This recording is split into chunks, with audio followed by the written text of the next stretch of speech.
kami boleh hadir, juga karena kami masih menikmati segala anugerah-Mu Tuhan. Kebaikan juga, berkat-Mu juga Tuhan yang selalu kami minum pakai, bahkan pernyataan Engkau ya Bapa, dan kami selalu percaya Tuhan, Engkau Juru Selamat, Allah yang mau mengasihi kehidupan kami.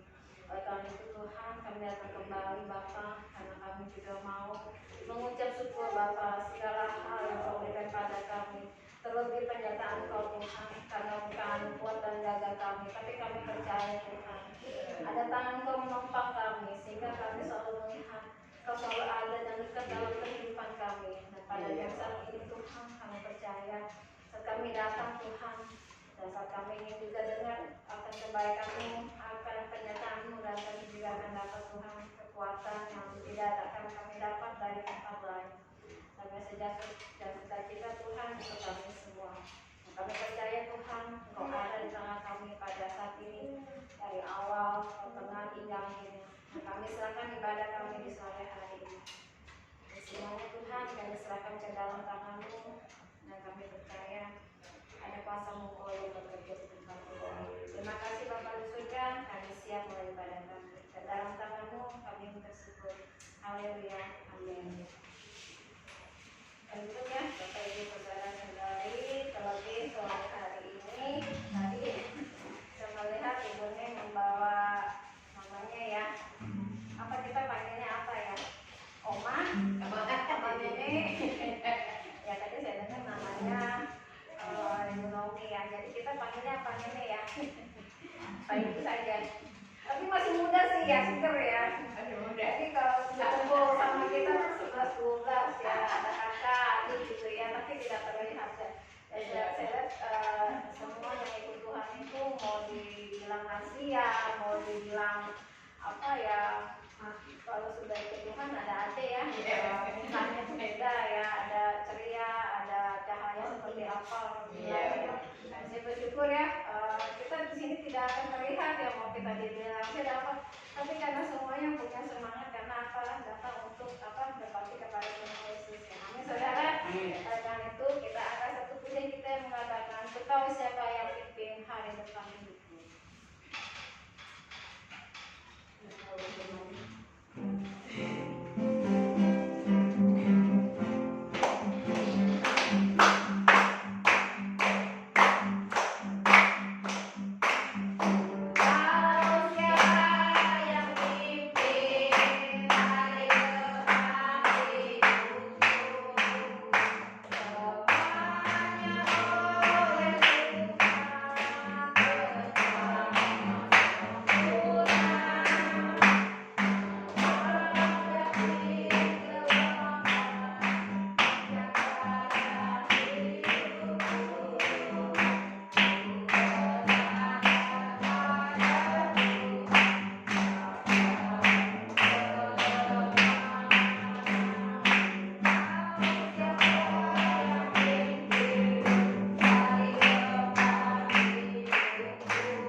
yang baru ya saudara. Seperti lagu ini juga aku tahu siapa yang pimpin ya. Jadi seperti bulannya sudah habis, Maretnya akan datang dan kita katakan bahwa juga kehidupan kita Tuhan yang pimpin. Amin saudara. Kalau dari itu mari kita angkat lagu puja kita mengatakan anak Allah Yesus namanya.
Terima kasih Bapa dalam surga.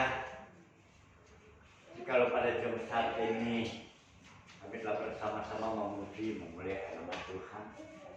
Tuhan dalam segala setiap kehidupan penuh dengan segala pujian, dan biarlah pujian itu Bapa menjadi suatu dupa yang berbuah harum. Tuhan partikulkan anakmu yang Bapa lebih hari lebih heran lagi, sehingga Tuhan bisa membawa kami yang boleh semakin terangkat untuk bisa menikmati hadirat-Mu dan boleh mengaku dalam segala setiap kehidupan ya Bapa dengan kuasa kasih-Mu jua. Mari Bapa, saya kembali kepada dua kaki-Mu, dan kami boleh bersama-sama memuji Tuhan. Ini tiba saatnya kami boleh berdiam diri.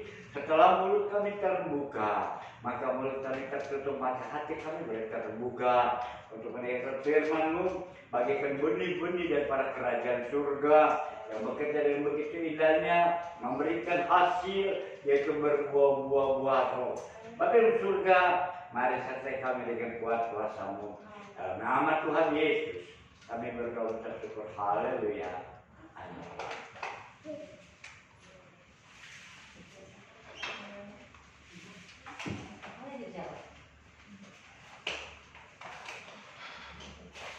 Shalom. Puji Tuhan, kami ucapkan selamat datang kepada Ibu yang boleh bersama-sama dengan kita pada jam saat ini. Dan biarlah selanjutnya jika tidak ada acara kita boleh bersama-sama di tempat ini. Amin. Saudara yang dikasihi dalam nama Tuhan, beberapa hari, beberapa minggu kita belajar bahwa sebagai kehidupan orang yang percaya bahwa semata-mata hidup ini tidak selalu berfokus dengan uang. Sebab dalam Filipi pasal 19 berkata, yaitu bahwa Allah akan memenuhi segala keperluan menurut kekayaan dan kemuliaan. Dan arti daripada keperluan bukanlah kebutuhan. Kalau kebutuhan banyak, kebutuhan akan telinga, kebutuhan akan mata, kebutuhan hati, kebutuhan pikiran. Tetapi keperluan, sebab di dalam Alkitab saya, kalau saudara punya ada aplikasi Alkitab, maka di situ terdiri daripada 4 aplikasi Alkitab dalam bahasa Indonesia. Yang pertama dalam terjemahan baru, yang kedua dalam terjemahan lama, yang ketiga dalam ayat yang terbuka, dan yang keempat adalah bahasa Indonesia masa kini. Tapi kalau saudara ada di daerah, saudara juga bisa download itu Alkitab masa daerah. Nah, di dalam 4 ayat itu tidak ada satupun yang mengatakan bahwa Allahku akan memenuhi segala kebutuhanmu. Jangan kita memutar balikan firman Allah. Tetapi ayat yang lain berkata, Allah akan memenuhi segala kekuranganmu. Kalau kekurangan dia di dalam segala keperluan kita, amin. Ada saatnya. Barangkali jatuh tanggal listrik tanggal 19 belum bayar. Tanggal 15 sudah sampai itu uang. Ditanggung-tanggung karena barangkali tanggal 15 itu jatuhnya pada hari Sabtu, loket pembayaran tutup. Minggu tutup. Senin kebetulan hari besar tanggal 2. Hari besar lagi. Wah, udah lewat. Mau nggak mau ada tergantung. Kalau masih bisa kita bayar, kita denda. Tapi kalau mempunyai uangnya sudah kepakai, maka Tuhan itu segala keperluan itu Tuhan akan cukupkan. Sebab apa? Sebab Tuhan tidak pernah mempermalukan umatnya. Amin. Perlu kita pegang. Tuhan tidak pernah mempermalukan umatnya saat kita boleh berharap kepada Dia. Amin. Sebab itu kalau dalam pelajaran pada beberapa minggu yang lalu, bahwa bukan uang daripada segala-galanya. Kenapa? Sebab kalau uang ini seringkali tidak ada orang yang merasa puas dengan uang. Dalam Alkitab kita melihat, saya sudah bayangkan, saya sudah gambarkan bagaimana para artis mereka bisa membeli pesawat terbang, mereka bisa membeli mobil-mobil mewah. Tetapi mereka masih belum puas. Buktinya setelah dia habis piknik, dia tetap masih mencari uang. Sebab itu uang tidak akan ada habisnya. Selalu itu diambil, selalu. Sebab itu orang tidak akan puas dengan uang. Itu sebabnya saya kasih gambaran bahwa tamatkan uang adalah akar pada segala kejahatan. Hati-hati sebab uang bisa menjadi gambaran ular. Ya ini saya sudah ceritakan beberapa waktu lalu di saat dengan kami di sini antara tahun-tahun 90-an saat Green Lake masih diuruk dengan sampah, di mana segala perjalanan untuk mempersiapkan program berikutnya, saya ambil dalam satu dimuntus sama 10. Ternyata ular yang masuk ke dalam kaki saya, dan ternyata ular juga ada bagiannya dari 4 suku kata. Usaha A, yaitu untuk mencari anggaran. L, uang diambil dengan cara licik. Sebab itu selalu penuh dengan segala kekurangan, korupsi. Lalu A, bukan lagi membuat anggaran, tetapi A itu akan membuat satu acara untuk berfoya-foya. R itu memuaskan seorang raja, yaitu raja kegelapan yang memerintah di neraka sana. Sebab itu kita sebagai orang percaya kita tidak fokus dengan uang. Itu setidak sebab itu setelah kita ada fokus pada minggu lalu kita belajar bahwa jangan kita khawatir. Ya barangkali saudara bilang, wah enak aja makanya. Saya juga hidup sama dengan saudara. Saya hidup nggak tergantung dengan siapa, nggak tergantung dengan kantor dan fasilitas. Rumah saya dibayarin dengan orang kantor, enggak juga. Saya hidup juga bukan dengan fasilitas para inventaris yang sanggup membayari segala pajak-pajak yang saya pergunakan kendaraan roda 2 itu. Tetapi di atas semuanya itu Tuhan yang cukup beramen. Sebab itu kalau kita nggak usah pusing, maka pada minggu lalu kita belajar, yaitu carilah dahulu kerajaan Allah. Kenapa? Di dalam ayat itu diajarkan oleh Tuhan Yesus banyak orang khawatir. Apa yang harus kami makan? Apa yang harus kami minum? Apa yang harus kami pakai? Bagaimana sandang pangan kami? Bagaimana rumah kami? Kami masih mesti bayar kotak, kami mesti bayar ini, bayar itu. Tetapi kata Tuhan jangan khawatir. Tetapi cari dahulu kerajaan Allah. Kerajaan Allah. Dan maksud daripada Yesus bahwa di atas semuanya ini itu dicari oleh bangsa-bangsa lain yang tidak mengenal Allah, dia khawatir. Tetapi bagi orang yang percaya, dia pelihara hidup kita.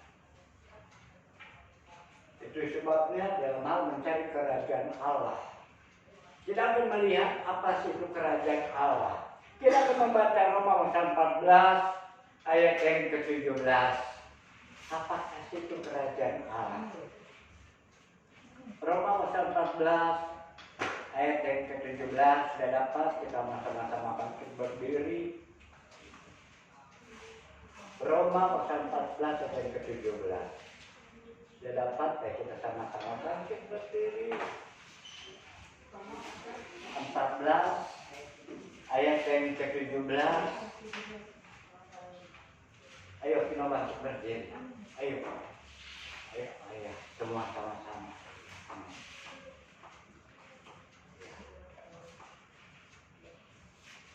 Sudah dapat? Kita akan membaca bersama-sama dari buku Alkitab. Ya nggak apa-apa kalau ibu nggak berdiri nggak apa-apa. Tapi yang masih muda boleh berdiri. Oke, kita akan membaca bersama-sama 3, 2, 1.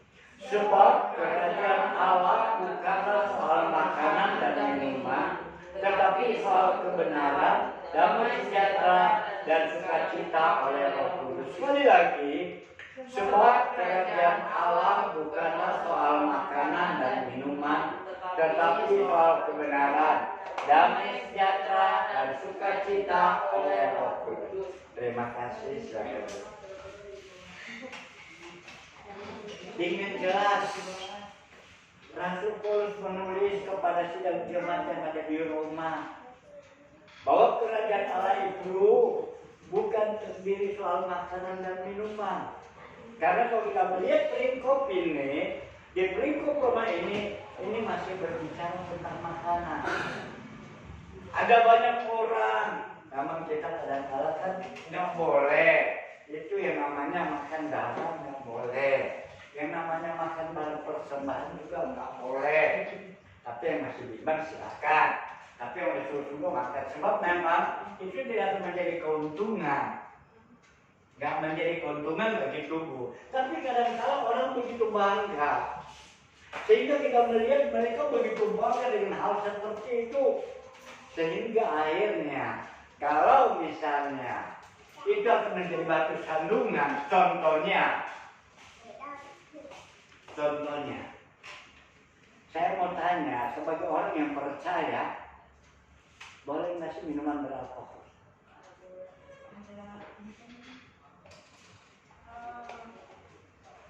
Boleh sih Om, cuma ada batasnya. Cuma ada batasnya. Satu kali kami pernah didatangkan dengan dia, sekarang sudah anak tinggal di sini. Dalam keadaan mulut, naga datang ke sini. Gara-gara dia kurir listrik, saya sudah larang dia. Dia bilang, Om suka minum? Suka. Minum alkohol ya suka. Om minum berapa ya? Ya, 100 botol. Oh, saya minum banyak. Dia senang 7 botol. Saya bilang, boleh nggak? Nggak boleh. Itu bukan jadi obat, tapi harus obat. Meskipun saya pernah diajarkan terus. Saudara, contohnya saya.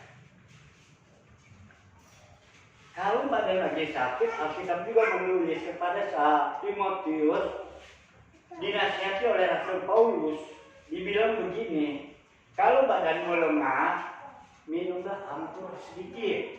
Anggur yang sudah difermentasi.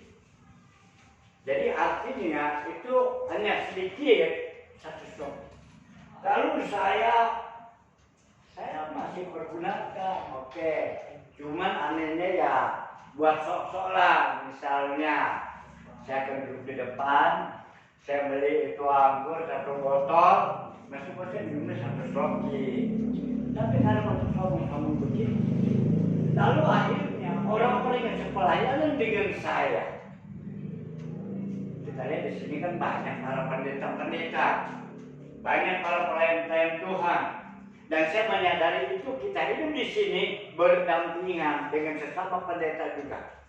Jadi kami juga di tempat ini kalau Sabtu, kalau saudara bisa ikut bersama-sama, kami tidak fokus berdoa untuk keperluan kita, tapi keperluan tentang pengajaran, tentang penyebaran pelayanan Injil, termasuk yang ada di sekitar tempat ini kami selalu doa. Kembali, lalu saya boleh duduk. Lalu orang boleh berbisik, lihat, itu air. Katanya tak boleh minum, tapi kok dia minum? Sehingga akhirnya menjadi batu sandungan buat mereka, menjadi batu sandungan buat orang yang baru percaya, menjadi batu sandungan buat para hamba Tuhan yang lain. Dan itu berarti saya menjadi batu sandungan sehingga mereka yang memberitakan Injil dia merasa terpukul. Hal demikian, dan itu sebabnya di Roma pun begitu, sehingga akhirnya Rasul Paulus tentang itu. Kalau kira-kira itu untuk penguatan pribadi silakan, tapi jangan di depan umum, supaya jangan saling orang menjatuhkan menjadi batu sandungan. Dan itu sebabnya dia tekankan bahwa kerajaan Allah itu bukanlah soal makanan dan minuman. Kerajaan Allah adalah soal kebenaran, damai sejahtera, sukacita oleh Roh Kudus. Dan kalau berbicara tentang kebenaran, maka ini Alkitab. Dasar firman Allah adalah kebenaran. Amin. Mazmur 119 ayat 160. Coba, kalau tidak salah. bahwa dasar firman-Mu adalah kebenaran. Mazmur 119 dan 160.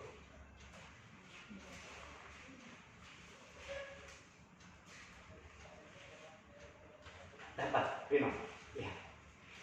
Ya, Mas, dan cek 160, 119, ayat 160. Ya, siapa sudah dapat baca?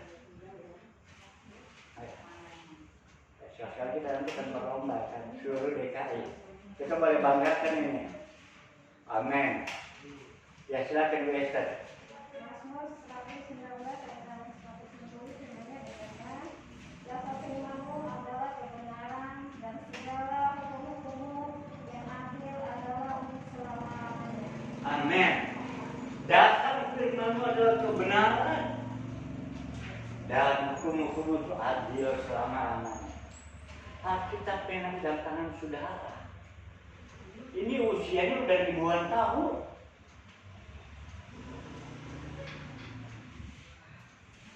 Siapa di sini yang punya Alkitab yang tahun Hindu? Sudah tahun berapa itu? 4.000 berapa itu? Ada enggak? Kalau saudara lihat kalender itu ada tahun Hindu, bukan tahun Buddha. Tahun Buddha, kelahiran Buddha dalam Alkitab sama dengan zaman Nabi Yesaya. 500 sebelum kelahiran Tuhan Yesus. Tahun 500 sebelum kelahiran Tuhan Yesus itu juga zaman daripada Buddha. Dia adalah pengikut Hindu. Tapi Hindu yang sesungguhnya sudah 4.000 tahun, yaitu yang terhitung mereka keluar dari bangsa Israel keluar ke negeri Mesir. Disitulah mereka memisahkan diri gara-gara mereka membakar emas. Jadi ada lembu sapi dan mereka ambil sebagian, mereka keluar dari rombongan orang Israel. Karena yang disembah adalah sapi. Itu 4.000 tahun. Jadi Alkitab yang kita pegang saat ini adalah sudah ribuan tahun. Ditulis dari 4.000 tahun, kurang lebih 4.000 tahun yang lalu, 2.000 tahun yang lalu sebelum Tuhan Yesus sampai zaman sekarang sudah ribuan tahun. Ditulis lebih daripada 40 orang. 1.600 tahun dikumpulkan dengan jumlah dan terakhir ditulis sekitar tahun 80 dengan Alkitab yang kita pergunakan saat ini. Kita memakai sejak tahun 2022. Jadi pada tahun 80 sudah Masehi, itulah yang terakhir dikumpulkan yang ditulis terakhir oleh Rasul Paulus, dan Rasul Paulus hidup sampai tahun 67 tahun Masehi. Jadi baru dikumpulkan semua surat-suratnya. Dan meskipun di dalam buku yang itu, ini buku masih tetap berkhasiat. Ini buku masih tetap sanggup memimpin setiap kehidupan kita. Amin. Itu sebabnya dalam pengakuan percaya dikatakan, kami percaya bahwa Alkitab ini adalah firman Allah yang hidup. Dan yang kedua, daripada pengakuan dan percaya kita, kami percaya Allah yang kami sembah itu adalah Allah yang Maha Esa, Tritunggal Allah. Amin.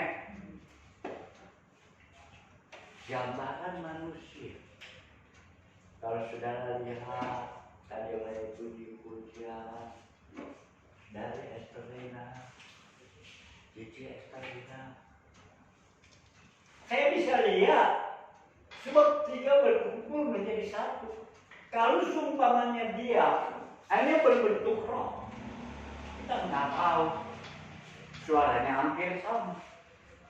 Dan kalau dia hanya berbentuk tubuh, tanpa jiwa, tanpa roh, namanya dalam fata morgana, namanya film-film zombie yang tidak ada rohnya, yang bisa berjalan. Kita manusia memiliki tiga unsur, amin. Ada roh, ada tubuh, dan jiwa. Itu sebabnya waktu Bapak mau membuat manusia, dikatakan mari kita menciptakan manusia yang seperti kita. Kejadian pasal pertama 37. Artinya ketiga unsur ada dalam kehidupan manusia. Jadi itu sebabnya kami percaya bahwa Allah yang kami sembah itu adalah Allah yang Maha Esa, Allah yang Tritunggal adanya, bukan Allah menurut pandangan orang lain yang tidak mengerti. Tetapi ketritunggalan itu ada, meskipun punya cara kerja yang berbeda, tapi ada dalam satu bentuk keilahian. Jadi kalau seperti kita manusia ada roh, tubuh, dan jiwa. Masing-masing punya pemikiran. Tapi semua akan menjurus menjadi satu sehingga apa yang dapat dilakukan itu seimbang dengan segala pikiran kita, seimbang dengan jiwa kita, seimbang dengan roh kita. Dan kalau kita pada jam saat ini kita ada bersama-sama, ini juga adalah keseimbangan tentang ketiga unsur dalam kehidupan kita. Kita sama-sama di sini, sama-sama beribadah, dengan roh memuji Allah, dengan tubuh hidup berdiam, tetapi jiwa itu darah yang mengalir dan begitu indahnya memproses kehidupan kita, sehingga kita bisa menjadi kuat. Sebab itu saat kita sudah menjadi kuat, maka kita tahu dan kita boleh mencarikan firman Allah. Kita menjadi pelaku-pelaku firman, bahwa saat kita mencari dahulu kerajaan Allah, jangan kita terlalu berpikir bahwa kalau kita mencari kerajaan Allah, Allah mencukupkan semua. Tidak. Kalau itu semua terjadi, bukan Allah tidak sanggup. Allah sanggup melakukan, tetapi tidak menjadi jaminan kalau Allah sanggup melakukan itu semua, mereka tetap percaya. Akhirnya nanti pikirannya menjurus pada hal yang lain. Jadi saat kita datang kepada Tuhan, Tuhan hanya ingin kita hidup berserah kepada Tuhan. Amin. Dia akan cukupkan segala uang kita, apa tidak sedikit. Bagaimana mungkin? Mana bisa mencukupkan ini dan itu? Matematikanya Allah berbeda dengan matematikanya manusia. Tapi kalau semua di tangan Tuhan, tidak ada hal yang mustahil. Amin. 5 roti dengan 2 ikan. Untuk satu anak kecil barangkali cukup. Kalau untuk 10 orang, apalagi orang dewasa, tanda tanya. Lalu kalau sampai 100 orang, sampai ribuan orang, apa mungkin 5 roti yang kecil-kecil dengan beberapa ekor ikan yang kecil, apa cukup?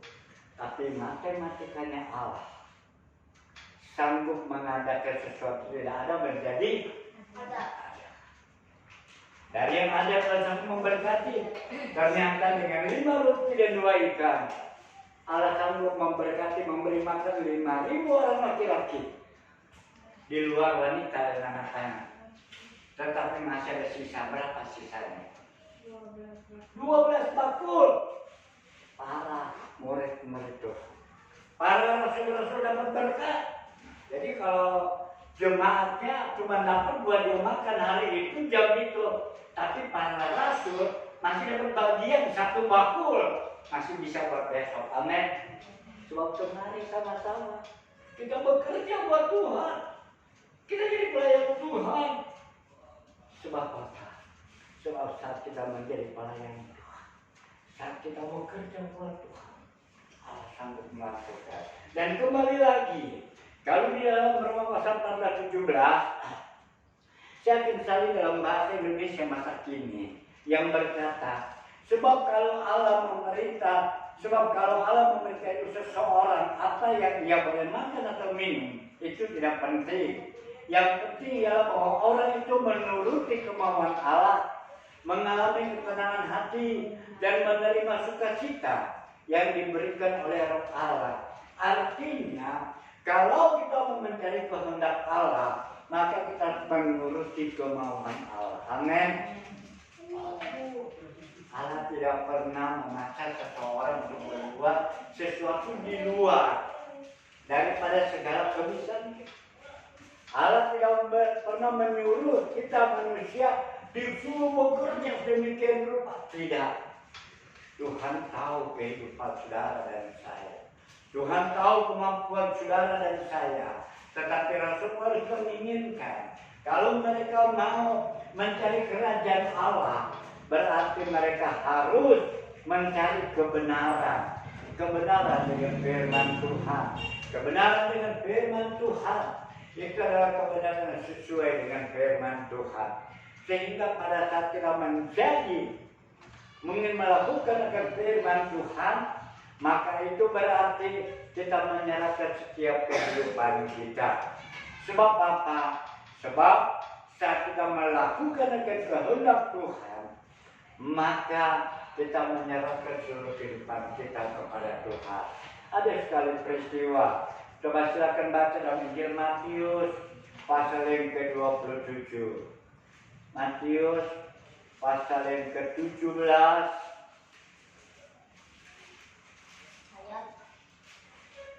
ayat yang ke-27.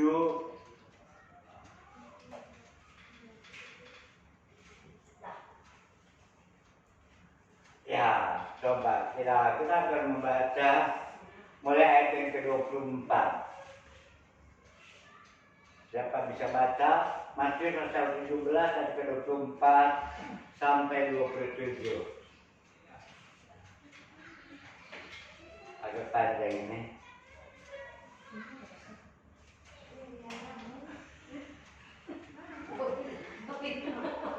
Kepanjangan. Oke. Yes, ayo baca. Jadi komanya ingat ya. Jangan kabur terus.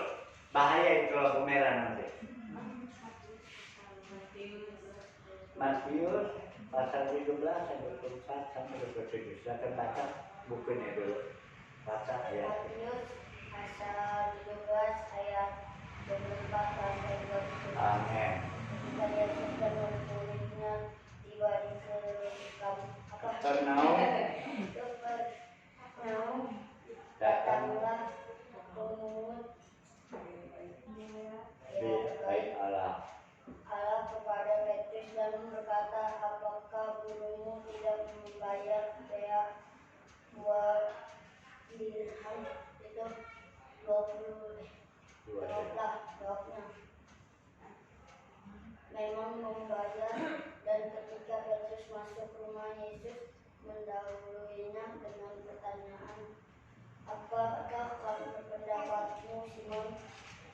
Dari siapakah raja-raja dunia ini memungut bea dan pajak dari rakyatnya atau dari orang asing? Jawab Petrus, dari orang asing. Maka kata Yesus kepadanya, jadi bebaslah rakyatnya. 27. Tetapi supaya jangan kita menjadi batu sandungan bagi mereka, pergilah memancing ke danau, dan ikan pertama yang kau pancing tangkaplah, dan bukalah mulutnya, maka engkau akan menemukan mata uang 4 dirham di dalamnya. Ambillah itu dan bayarkanlah kepada mereka, bagiku dan bagimu juga. Amin. Jadi ceritanya begini.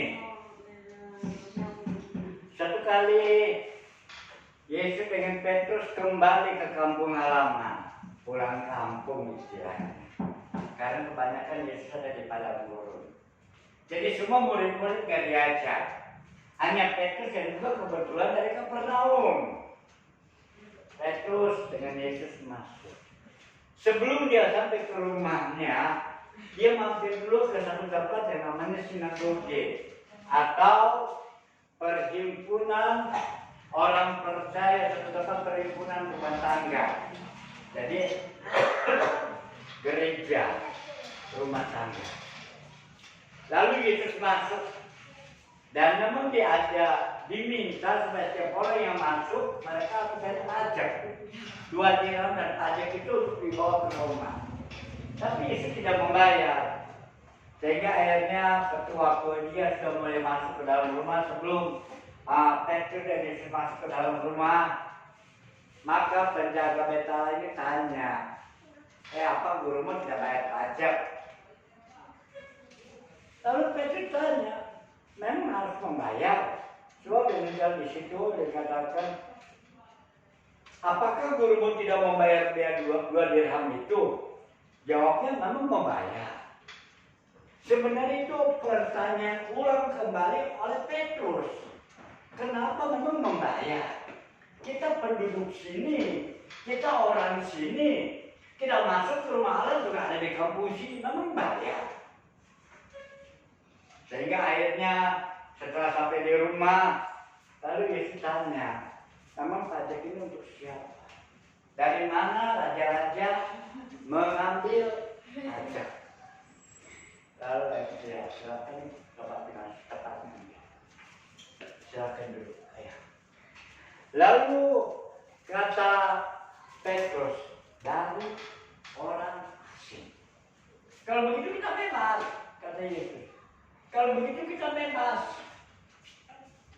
Betul katanya. Tetapi kata Yesus, supaya kita jangan jadi batu sandungan, kamu tangkap ikan.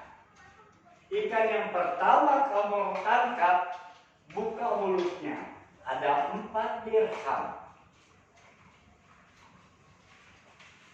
Barangkali kalau Petrus seperti saya, kalau saya seperti Petrus, saya akan berpikir, apa mungkin dalam mulut ikan itu ada yang mereka sebut sekarang itu adalah ikan Petrus. Tahu nama ikan Petrus?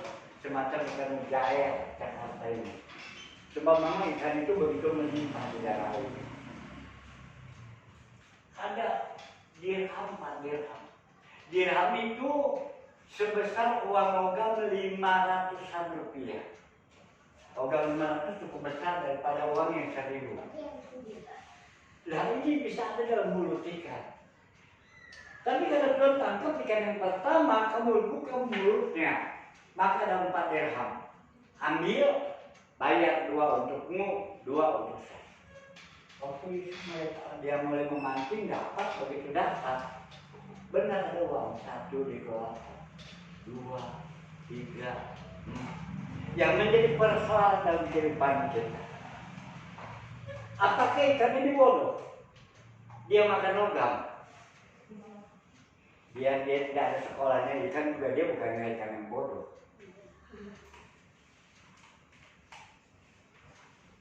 Jangan kata logam. Umpannya aja lumut, kalau tidak dicampur yang lain dia juga nggak mau makan. Tapi kenapa ada logam di dalam mulut itu? Karena apa?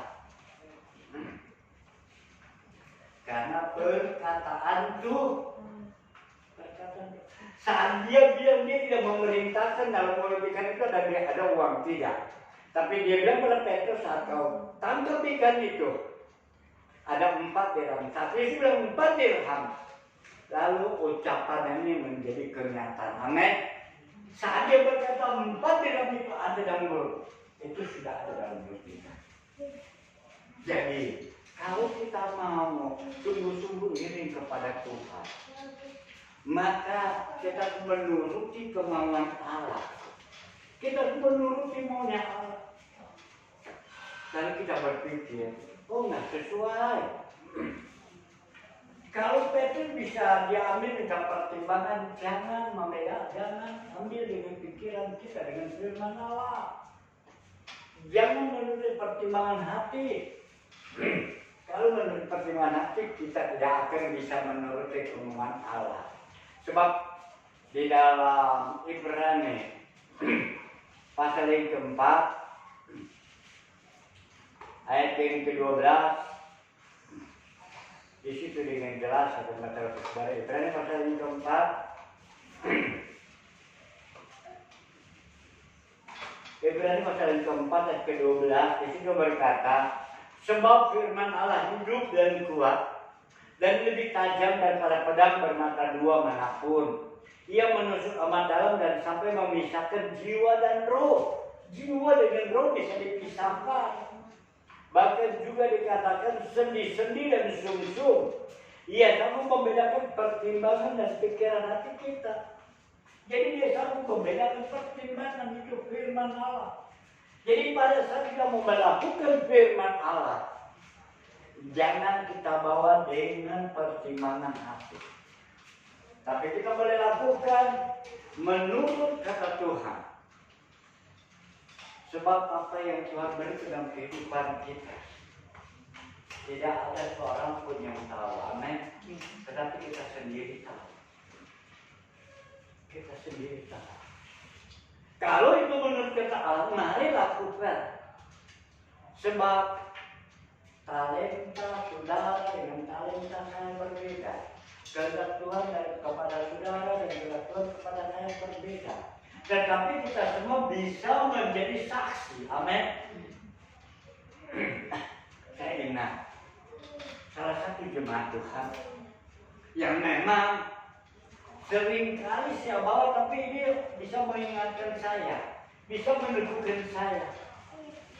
Orang ini hidup dengan anak angkat. Usia sudah 70 lebih, begitu terbatas.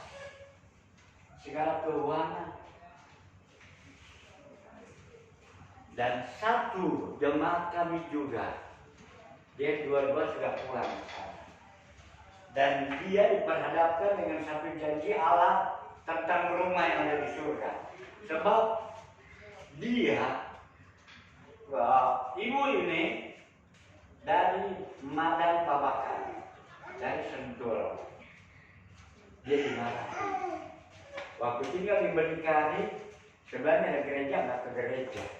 Waktu tinggal dekat sini, sebelahnya gereja juga nggak mau ke gereja. Tapi kenapa ujung-ujung dia bisa datang ke sini? Lalu orang bilang, saudaranya, ngapain sih ke gereja? Ini sudah ada umur. Kalau kamu nanti mati, nggak ada yang rumah, katanya. Kalau nanti kamu mati, kamu tuh mau makan apa? Dia tanya sama saya nggak tahu. Meskipun banyak yang memberitahu tentang mereka yang telah pernah mati dan hidup kembali dengan satu rumah ini. Akhirnya dia sendiri berkata, dia dibawa pada diajak oleh malaikat, diperlihatkan itu neraka, diperlihatkan itu surga, dan dia diperlihatkan satu kesibukan. Dan sementara dia mau balik lagi ke bumi, dia bertanya dengan orang yang membawa dia. Tadi Pak waktu saya lewat, ada rumah begitu sibuk. Itu rumah siapa? Maka orang malaikat membawa dia bilang, itu rumah ibu. Kaget, loh kok rumah saya? Sementara ibu sibuk di muka bumi, kami pun sibuk dengan segala perbuatan ibu. Loh kok bisa? Apa yang dapat saya lihat? Dia begitu setia. Saat saudara datang kepada Tuhan, saat kita memuji Tuhan, malaikat sibuk membangun rumah saudara. Amin. Lalu apa yang dilakukan? Saya dengar cerita, bukan cerita dari dia, tapi cerita dari ibu yang pernah menerima berkat. Dia adalah seorang janda yang punya anak, sudah menikah, punya cucu 2. Sebelum anaknya menikah, dia rajin jualan kue, dia kelilingin tempatnya. Tetapi karena dia anaknya sudah menikah, usia dia lebih tua, ya dia nggak lagi bantu anak. Ajak jalan, lalu mampir, setiap kali mampir. Ajaklah ngobrol hidup, ajak ngobrol dari barat ke timur. Tapi anak Tuhan gak melarang tunggu. Amin. Anak-anak Tuhan senang semua. Ajak, kopi, minum. Dia tahu kalau saat itu di rumah dia punya ada unit 2 untuk buat mereka bikinkan satu persatu menjadi 3 piring takut mereka masuk. Akhirnya setelah pulang, dia dan ini kebetulan kompor saya gasnya rusak, gasnya kosong, gua pulang ngecek. Lalu akhirnya ibu ini dia bersaksi, dia bercerita bahwa dia telah mendapat mie yang tadinya anaknya mau makan, tunggu ayahnya pulang dulu, dan saya tahu ayahnya bekerja. Tidak, saya juga masuk dia. Dan kalau dulu ibunya kerja tiap minggu, Sabtu baru gajian. Lalu dia bilang, saya begitu merasa terberkati. Pada saat saya mendapat mie, saya bisa masak itu, lama-lama kita bisa makan, sama nasi, Tuhan berkati. Dan inilah talenta dan dia begitu bersuka cita. Saat dia melakukan sebab, talenta yang Allah berikan, itu adalah kemampuan. Sehingga kalau orang itu bisa satu memberikan, berarti ada kemampuan. Dia bukan hidup dalam kekayaan, tapi dia dengan begitu penuh sukacita, dia satu berkorban hingga ibu ini. Dan ibu ini bersaksi demikian rupa. Dan inilah talenta yang sudah dipersiapkan rumah untuk ibu itu di surga. Demikianlah saat kita boleh melakukan kehendak Allah dengan kebenaran. Mari kita belajar seperti Petrus. Kalau disuruh memancing, ya lakukan memancing. Petrus lakukan memancing. Dia dengar firman Tuhan. Dia nggak tanya pada temannya, nanti kalau saya dapat logam. Tentu Andreas, tentu Yakobus akan tertawa. Kau ini Petrus bagaimana? Masa ikan makan logam? Tapi dia lakukan dengan firman. Demikian dalam kehidupan kita sebagai orang-orang yang percaya, maka mari kita belajar melakukan firman Tuhan. Kita harus bekerja, yang mengaku bekerja. Tapi dengan bekerja, Tuhan akan mencukupkan segala keperluan kita. Amin. Sebab dengan bekerja, Allah akan memberkati. Allah tidak mau umat menjadi pemalas. Raja Salomo berkata, pemalas belajar pada semua. Dia tidak memimpin, dia selalu menyediakan makanan pada musim hujan. Dia tidak ada memimpin, tapi dia begitu sopan santun kepada sesamanya. Sebagai orang-orang yang percaya, mari kita juga boleh hidup dengan bermasyarakat dengan penuh sopan santun. Dan kita hidup bermasyarakat, jangan coba-coba memutar, mengedit daripada video-video yang telah kita terima, dipotong sepotong, dikumpulin, akhirnya menjadi bahan fitnah. Tetapi saya yakin dan percaya, orang anak-anak Tuhan akan melakukan sesuai dengan pikiran Tuhan. Amin. Dia akan selalu berlaku hati-hati, sebab kehidupannya terkontrol, kehidupannya tercover daripada pikirannya Allah, sehingga dia melakukan sesuatu dengan begitu indahnya. Suatu mari pada saat kita boleh melakukan kehendak Allah, sebagaimana dalam Injil Matius pasal 6 ke-33, di dalam bahasa Indonesia masa kini berkata, jadi usahakanlah dahulu supaya Allah memberi atas hidupmu dan lakukanlah kehendaknya, maka semua yang lain akan diberikan Allah juga kepadamu. Melakukan kehendaknya. Seperti Petrus, disuruh melakukan, dia lakukan. Disuruh berkorban, dia sanggup berkorban. Sakit.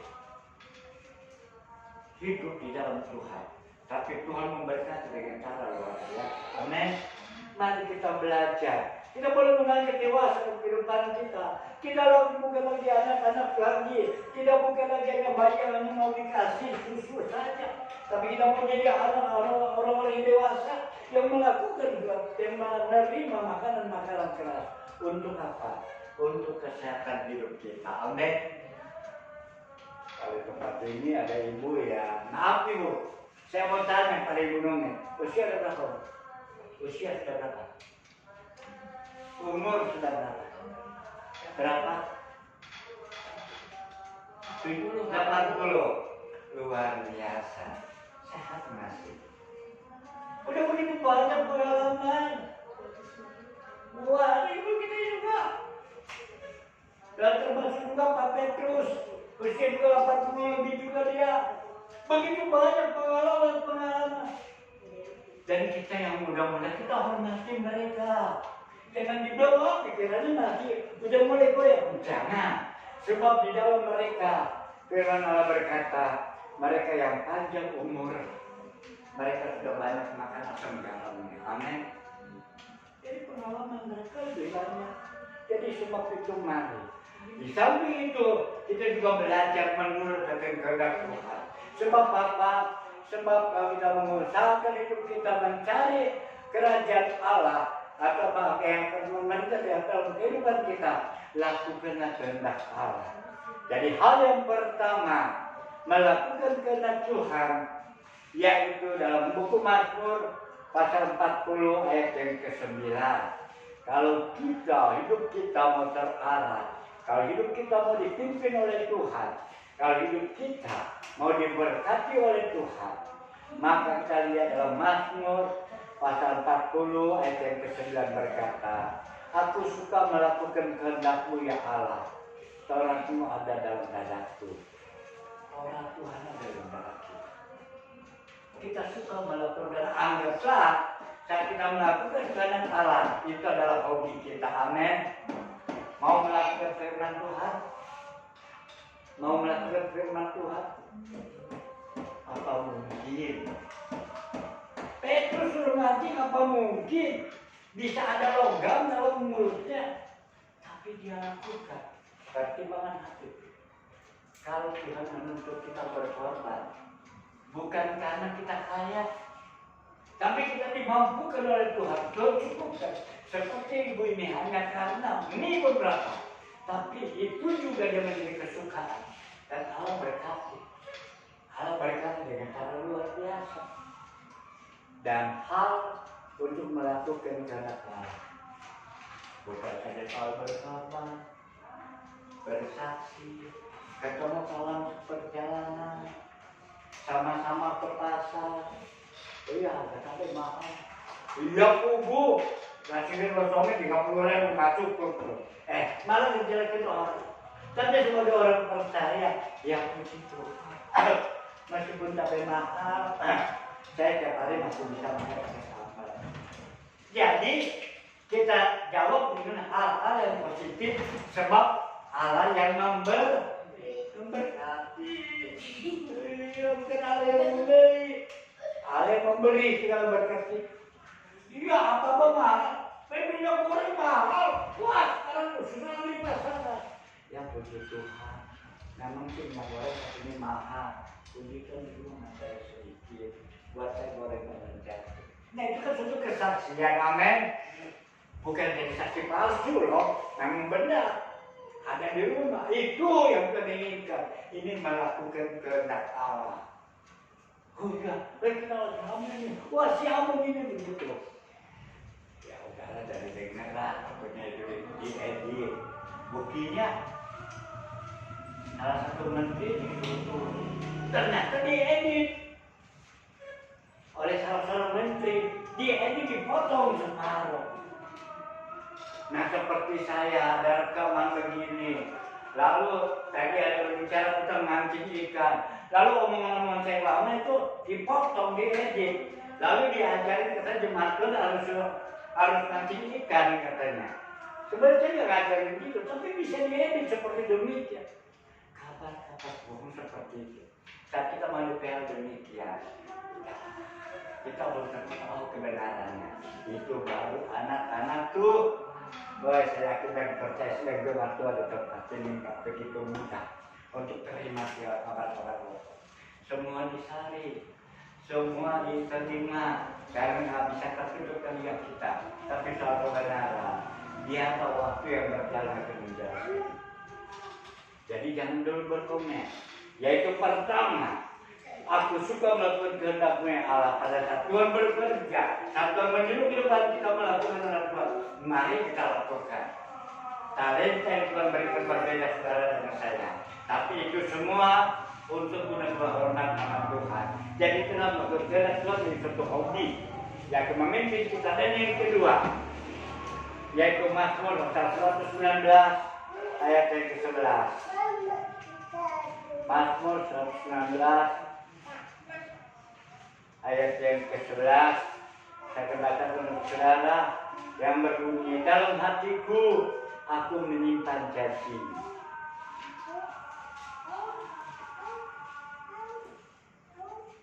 Supaya aku jangan berdosa terhadap Engkau. Yang kedua, setelah kita melakukan kehendak Allah, kita pegang janji Tuhan. Amin. Hidup saudara, hidup saya ada dalam tangan Tuhan.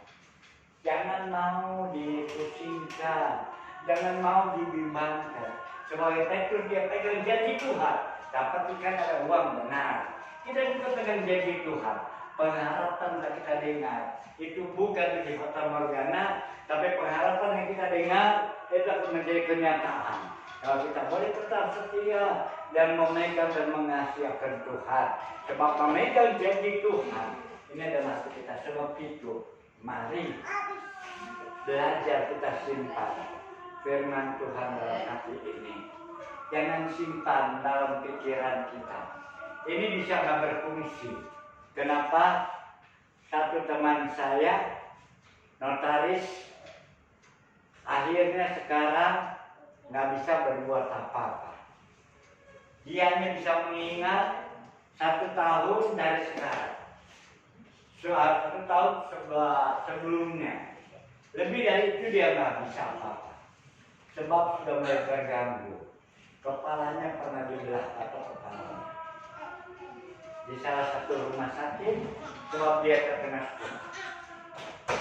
Jadi sebab itu saya firmankan simpan dalam hati. Amin. Simpan. Nah, kita simpan sebagai emas. Mazmur 119 ayat ke-11. Bahwa dalam hatiku aku menyimpan janji-Mu supaya aku dengan berdosa dan Engkau. Dan biarlah ayat ini menjadi ayat ini simpan. Ayat hafalan di dalam hati kita. Dan hati ini akan mengingatkan kita saatnya kita akan berfungsi kita dengan IQ. Tapi hati ini akan mengingatkan kita. Sebab apa? Sebab orang yang percaya mereka selalu memegang janji Tuhan. Sebab dia mengasihi Tuhan, dia pegang janji Tuhan. Aku mengasihi Engkau Yesus dengan segenap hatiku. Aku mengasihi Engkau Yesus dengan segenap jiwaku. Ku renungkan firman-Mu siang dan malam. Ku pegang perintah-Mu dan ku lakukan. Engkau tahu ya Tuhan tujuan hidupku hanyalah untuk menyenangkan hati-Mu. Kita makin berdiri. Aku mengasihi Engkau Yesus dengan segenap hatiku. Aku mengasihi Engkau Yesus dengan segenap jiwaku. Ku renungkan firman-Mu siang dan malam. Ku pegang perintah-Mu dan ku lakukan. Engkau tahu ya Tuhan tujuan hidupku hanyalah untuk menyenangkan hati-Mu. Kita berdoa. Terima kasih Bapa. Terima kasih Yesus. Jika pada jam saat ini Bapa, kami telah bersama-sama belajar dengan firman-Mu. Kami belajar seperti Petrus Bapa. saat mendapat perintah daripada Tuhan, dia lakukan. Dia tidak lagi menurut segala pertimbangan hati. Dia tidak lagi menurut dari segala pertimbangan akal pikiran. Tapi dia pegang janji Tuhan untuk bisa menerima segala berkat Allah.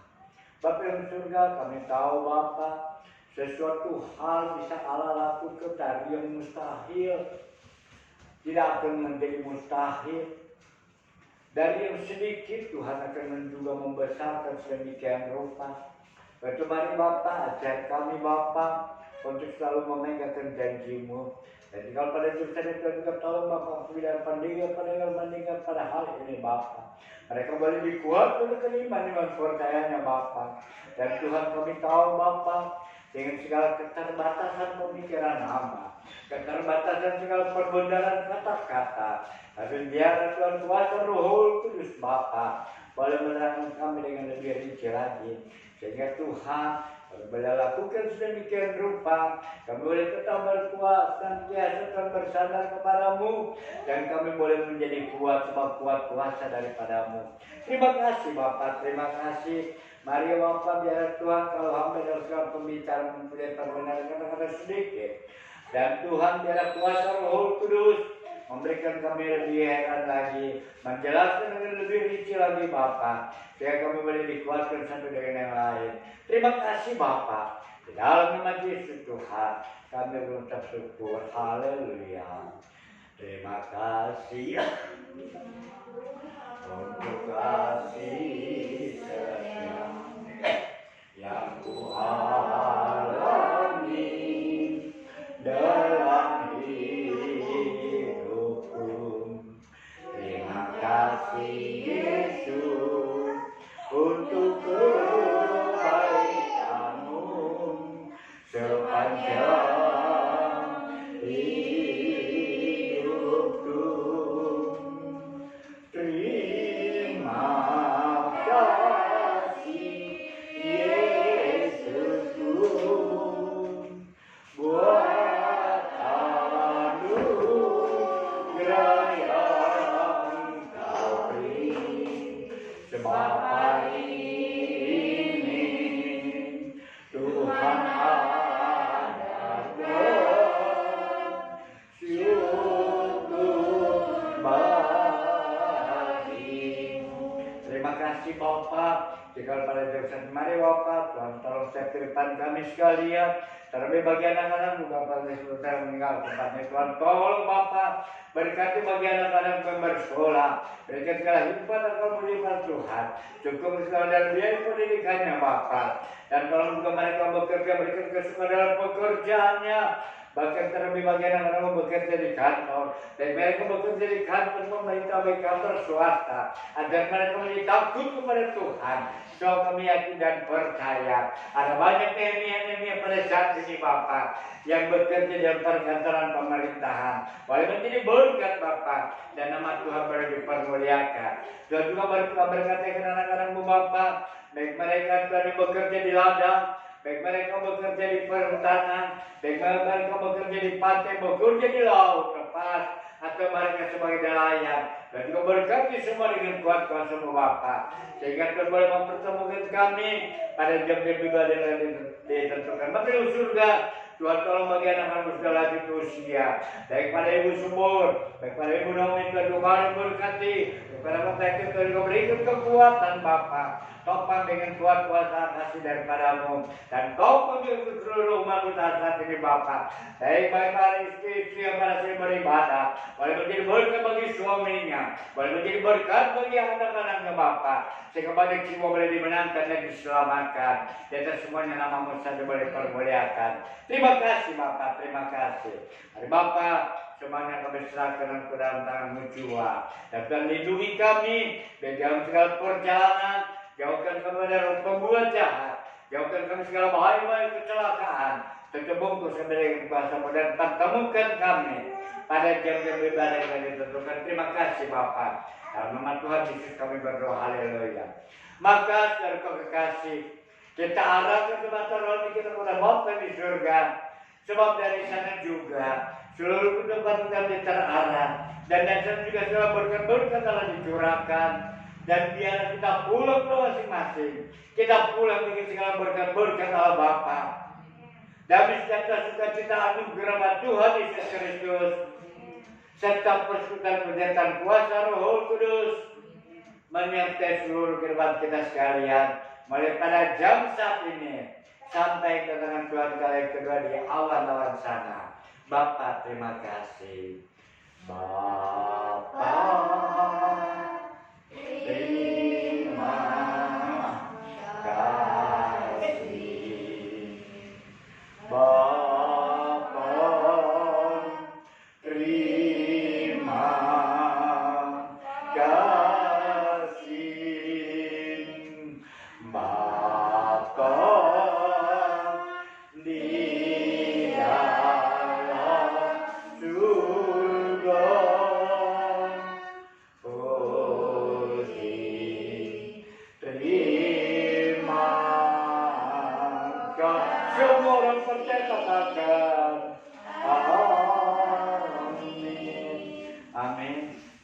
Sudah ibadah kita bertemu dan dia minggu depan kita adakan perjamuan kudus di tempat ini. Mari kita boleh persiapkan hati kita bersama-sama kita beribadah. Terima kasih. Tuhan Yesus memberkati.